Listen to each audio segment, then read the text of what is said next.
insieme abbiamo fatto per l'iniziativa. Eccomi qua. Allora io volevo partire da un po' molto lontano per arrivare in un posto magari come anche questo progetto. Io vengo dalla montagna perché sono nato in montagna, sono nato a Bosco Piedenuova, ho vissuto a fanciulletto, quel paese. Quello che mi sono portato via da quella fase di vita è questa sensazione di libertà, di essere autonomo, di non dover rendicontare niente in un certo senso. Poi sono passato al seminario dove ci sono stato per 5 anni. Io penso che mio padre in modo particolare ha voluto che ci andassi proprio perché ero abbastanza, come si diceva ai tempi, discolo, e quindi il seminario è quello che di fatto ha questa potenza, questa forza di inquadrare.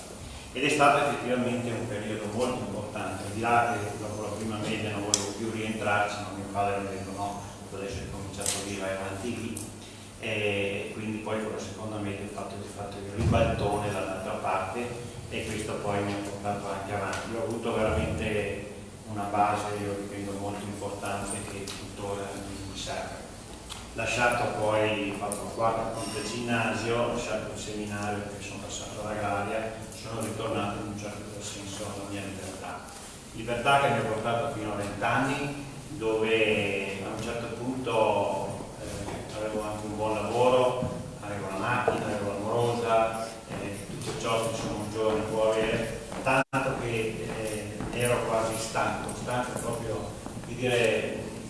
che cosa mi può dare di più la vita o che cosa posso avere di più dalla vita, tanto per ne essere esonerato. Però questa era una cosa che a me non mi lasciava in pace, quindi ho voluto mettere in discussione perché di per sé era una persona abbastanza all'epoca incostante e per cui mi spostavo di qua e di là e alla fine non arrivavo a produrre nulla di che, nulla di buono. Quindi ho deciso, soprattutto sulla base di 2 grandi pilastri, uno è stata la nonna paterna,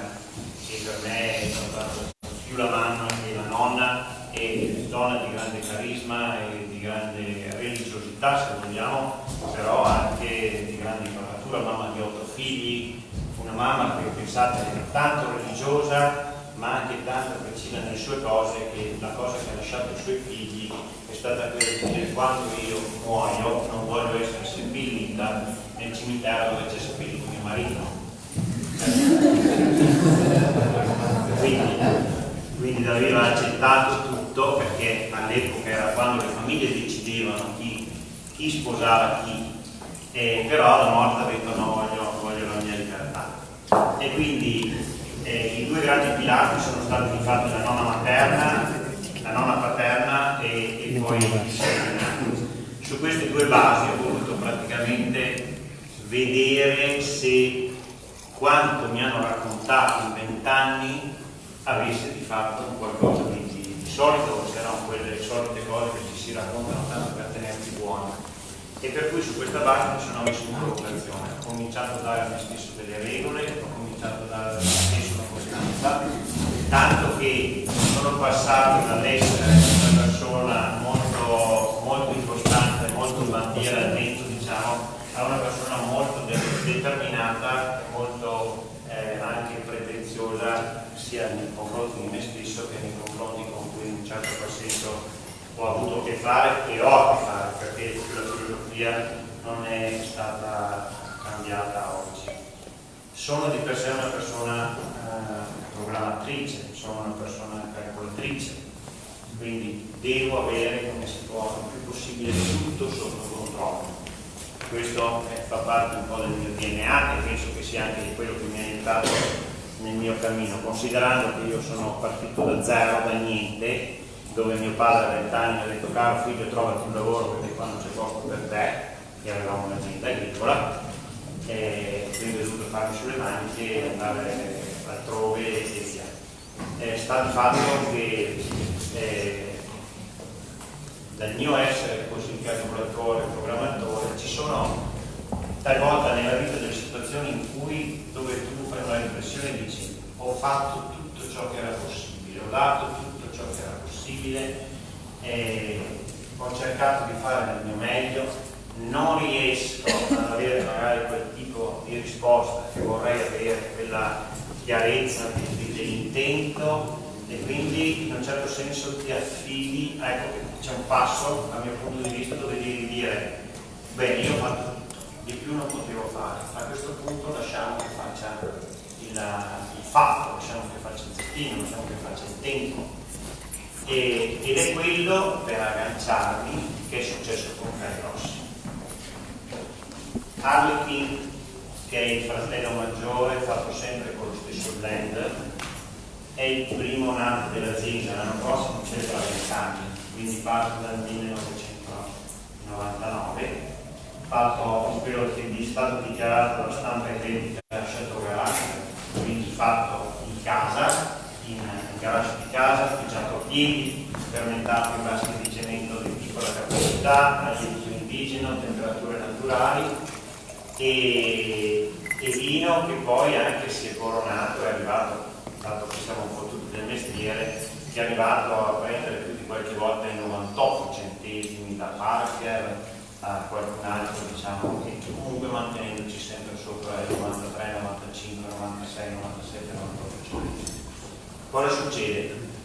Viene fatto nel 99, viene ripetuto nel 2000, perché innanzitutto quel vino? Quel vino è stato fatto perché all'epoca io ero consulente di diverse aziende, producevo diversi vini con buoni risultati anche. Da me sono nate 12-13 aziende, diciamo che prima erano conferitori di cantina sociale, che oggi sono realtà, vedete, tipo Sant'Antonio, Tenuta Sant'Antonio, Marlion, o Martesco Manelli, o Guglione, Santa Maria della Pieve, e facevo tutti questi vini con un buon risultato, però dentro di me avevo un mio concetto di alta qualità. Arrivavamo da un decennio di proclami dove i Super Tuscan hanno aperto la strada in parte bene, in parte male su quella che è l'enologia italiana,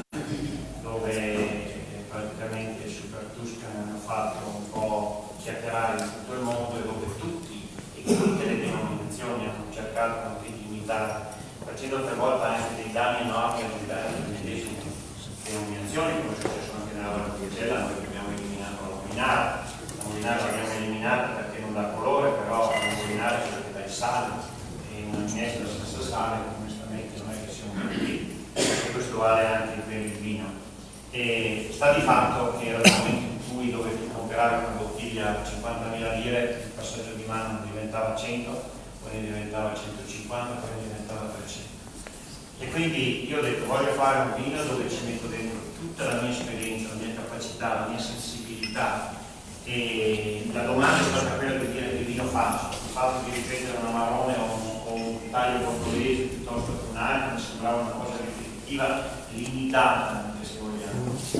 E quindi ho detto ho una buona conoscenza di quello che è, dato il lavoro che ho fatto, il percorso che ho fatto, di quello che è il territorio veronese, di quelle che sono le varietà impiantate nel territorio veronese, soprattutto Veneto è la regione più ricca di vini, a un investimento del DOC negli anni 60 avevamo circa 60 varietà di vini impiantati nella regione Veneto, e all'interno della regione Veneto la provincia di Verona ne è quella più ricca, quella che è il fatto meno a favore del prosecco Fontana nel tempo. E sta di fatto che i primi anni, allora io l'ho fatto, ho detto beh, comincio a raccogliere le uve. I primi anni erano uve che arrivavano dall'azienda che io seguivo perché non avevo né terra né niente. E ho fatto il 99, ho fatto il 2000, ho fatto il 2001 con ottimi risultati. Poi arriva il 2002. Il 2002 è un'annata che anche mancata di calore, ha dato pioggia di quello che dovrebbe essere normale. Comunque sia, ho fatto la selezione per fare l'anno, quindi questo Super Venezia, così dichiarato. Vinifico il tutto.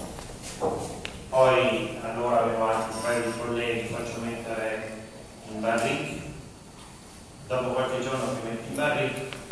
vado ad assaggiare, io avevo naturalmente le mani anche sulla consulenza perché non è che potevo farlo direttamente, assaggio il vino pulito, perfetto, ma però manca di quella struttura, di quel muscolo che invece sono solito trovare nell'arte. Allora la prima domanda che mi faccio è per chiedere al mio ex collega Francesco, dico ma sei sicuro di aver svuotato totalmente le barriere dall'acqua? È successo così, una domanda che ho fatto. E sì, sono sicuro, certo, vabbè, ok. A quel punto lì, ecco che collegandomi un po' all'introduzione, ho detto, io ho fatto tutto. Il vino è perfetto, preciso, però non ha quello spessore che io pretendo dall'arte.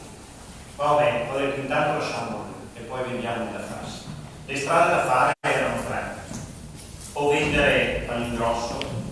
in tanti, però quello non è remunerativo, tanto più non è una denominazione per cui non paga niente. Fare il gioco come fanno i grandi chateau francesi, quindi abbassare il prezzo perché l'annata è meno importante, mi sembrava solo che un motivo di confusione, perché io oltretutto non ero nessuno, sono nessuno e pertanto non ero la strada percorribile. Allora ho detto ok, prendiamo e facciamo una seconda linea che praticamente mi vada a rispettare l'area in quanto veramente ha tutti i parametri per essere denominato tale, e nello stesso tempo che mi permetta di fare un vino che possa essere anche più accessibile sul mercato a tutti i consumatori, e comunque dando un grande prodotto. E quindi ho scelto la seconda strada. La mia figlia maggiore, che aveva fatto all'epoca, aveva 14 anni, aveva appena iniziato lo IED, Istituto Design Europeo. No, prima ha fatto il Nani qui a Verona, poi era passato all'Istituto Design Europeo. Alla luce di quello che io ho raccontato di questa situazione, questa problematica, mi ha dipinto l'etichetta che è quella che attualmente abbiamo come Kairos. Si è rifatta il fatto che questo progetto arriva da Arlecchino, e Arlecchino aveva il vestito, era un povero artista di strada che aveva un vestito fatto di tante pezze, tanti colori, ed ecco che ne ha riprodotto tutto lo sfondo. Poi io dal mio dizionario di greco sono andato a cercarmi il termine che potesse maggiormente identificare questo prodotto, questo progetto, e ho trovato Kairos. E Kairos dal greco antico vuol dire per l'appunto opportuno, conveniente, per il momento giusto. L'incontro io definirei tra il problema e la sua soluzione, e quindi non è un problema alla fine perché ne ha trovato la soluzione. E abbiamo fatto questa etichetta, quindi è stata inserita poi la meridiana e l'orologio come concetto di tempo. La prima annata del 2002 sono state fatte all'epoca 2500 bottiglie che dovevano essere larghe del tempo, immesse sul mercato. Nel giro di qualche mese è stato bruciato immediatamente. Quindi questo ha portato ad incrementarne la produzione negli anni, tanto che oggi siamo arrivati a 20.000 bottiglie l'anno e si fa più di 1.000 mani nei formati diversi ogni anno. È il vino che noi possiamo trovare la bottiglia normale a 50 euro su una normale trattoria, come possiamo trovarlo a $300 sull'alta hotelleria. Sta di fatto che il prezzo è sempre giusto e sempre corretto. Da un lato perché è un vino che può competere con tutti i grandi rossi a livello internazionale, e nello stesso tempo, diciamo, è unico. Se tu vuoi bere questo vino devi comprare questo vino, e per questo ha avuto il grande successo, diciamo, a livello mondiale. Noi esportiamo il 90% della nostra produzione, per cui è il vino assolutamente venduto. Alla fine l'insegnamento che ha portato questo vino è il fatto che noi nella vita, e qua si collega anche a chi è meno fortunato di noi, nella vita dobbiamo sicuramente adoperarci per quelli che sono i talenti che ci sono stati dati e cercare di fare del nostro meglio. Poi dobbiamo avere anche, come dire, l'umiltà di dire io sono arrivato fino a qua, sono messo a buttare, quindi in un certo senso ci si mette in quelle che possono essere considerate le mani del creatore o chi sia ognuno di noi, e lasciare che la vita faccia un po' il suo corso e il giovane faccia un po' il suo corso, e e io dico sempre, se semini bene non raccogli male, comunque vanno le cose. E quindi io dico, come Kairos oggi raggruppa una serie di significati, lo vedo anche in un certo senso dal mio punto di vista divino principe nella mia realtà, perché l'Arlekin ci sta e va bene, ma alla fine diciamo sono quelle 3-4 mila bottiglie e 5 anni su 10 che riesce a produrre. E va bene per esprimere quello che può essere il massimo del nostro territorio e della mia capacità, della mia realtà. E questo ci sta bene, però queste alla fine sono delle cose che sono magari riservate solo a situazioni eccezionali o a personaggi anche eccezionali che possono avere anche un po', se vogliamo così, il gioco per ottenere quelle determinate cose. Però il prodotto che effettivamente riesce a mettere insieme da un lato un risultato ottimo, perché è un vino che veramente piace, il motivo del suo successo penso che sia non tanto basato su quello che è il punto di vista economico, ma per quello che lui esprime nel bicchiere per l'appunto. Questa grande capacità di essere consumato da solo perché è ricco, perché è riuscito a mettere insieme e raccolte diverse genetiche di ogni singolo vigno e nello stesso tempo diciamo ha una sua completezza. Nello stesso tempo è un vino che può trovare anche gli abbinamenti più impensati, perché comunque nei suoi elementi comprende tanti